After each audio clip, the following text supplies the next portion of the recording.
আসসালামু আলাইকুম, সবাই কেমন আছেন? তো ইউটিউবে আমরা এই নতুন ব্লগ ভিডিও নিয়ে আসছি আজকে ভিডিওটা শুরু করছি আমাদের বাড়ির ছাদ থেকে।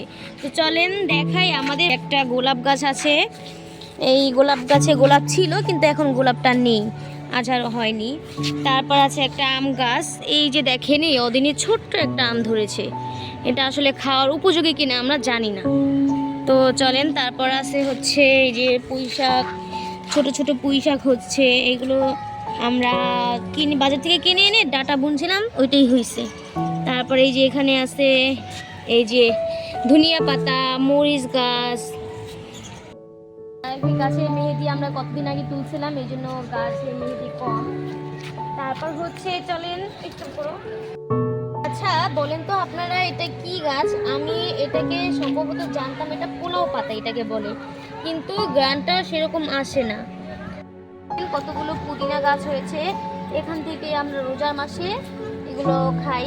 গ্রান এখনো খুব ভালোই আছে, দেখেন খুব সুন্দর গ্রান আসছে। এখানে যে আরেকটা এটা থেকে কি কি পাতা বলে সেটাও আছে।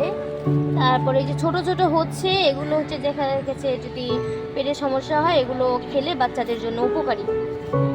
আমাদের আরেকটা গাছ ছোট্ট পেয়ারা গাছ, টবে বুনিয়েছিলাম। এই একটা পেয়ারা ধরছে, এখানে দুটো আছে, এটা হবে হয়তো। আর এইখানে একটা আছে ছোট্ট, একটু মাঝারি আছে, এগুলো কবে বড় হবে জানি না। তারপরে এই যে দেখেন সব থেকে বড় গাছ আছে, পেয়ারা আছে এই যে দুইটা, এই ডালে কি সুন্দর দেখা যাচ্ছে। খেতেও হয়তো অনেকটা ভালো হবে, যাক সেটা পরে দেখাবো অন্য একদিন। এগুলো বড় হোক, তারপর দেখা যাক কি করে। তারপরে এই যে আমার লেবু গাছে খুব সুন্দর একটা লেবু হয়েছে, একটাই লেবু আছে, আর কোনো লেবু নেই। গাছ আছে আরো কয়েকটা, কিন্তু ওগুলো এখনো ছোট, তো ওগুলোতে হয় নাই। একটা লেবু আছে, দেখা যাক এটা বড় হওয়া পর্যন্ত কখন খাওয়া যায়।